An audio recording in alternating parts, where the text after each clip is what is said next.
Le G-Smart, aujourd'hui, sa vision est une vision intégratrice entre différents domaines. On parle beaucoup d'industrie du futur, mais il faut l'intégrer avec la société, avec l'environnement, et comme on le verra cet après-midi, on a sûrement écrit des choses redondantes avec d'autres chapitres du miroir de la mécanique, mais on va donner cette coloration intégratrice avec le fait que l'industrie du futur doit être en réponse à la société en respectant l'environnement. Et je pense que c'est ça aujourd'hui le point fort du G-Smart, qui s'appuie de facto sur des technologies particulières, comme on l'a vu, l'acoustique, les vibrations et la mécanique, mais en donnant cet aspect intégratif, industrie, société et environnement. Et c'est ce qu'on fait à travers l'écriture du cahier Smart qu'on a commencé à rédiger, qui fera l'objet en juin 2026 d'une version 2 en incluant des prospectives sur notre vision, encore une fois, intégratrice, industrie, société, environnement. Ça sera un des éléments d'influence, potentiellement des politiques, vers des nouvelles stratégies de recherche, de pédagogie et du pilotage de l'industrie. Encore une fois, néanmoins, je le rappelle, on n'est pas les seuls.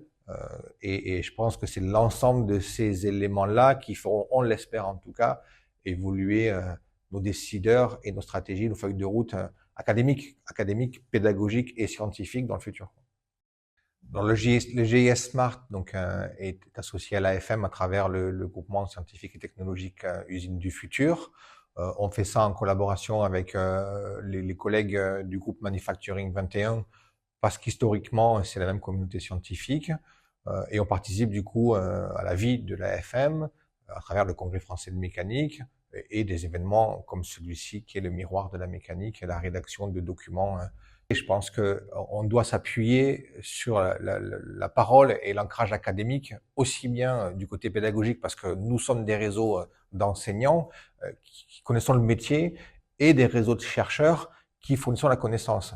Et c'est vrai qu'on le voit aujourd'hui avec l'entropie, entre autres autour de l'IA et des réseaux sociaux, le fait que tout le monde s'exprime sur tout n'a plus de sens. Donc je pense qu'il faut redonner du sens à la parole académique pour ancrer la connaissance, la vérité des technologies, des sciences dans l'industrie, et puis la formation de nos jeunes collèges, lycées et enseignement supérieur basés sur nos vrais métiers d'enseignants.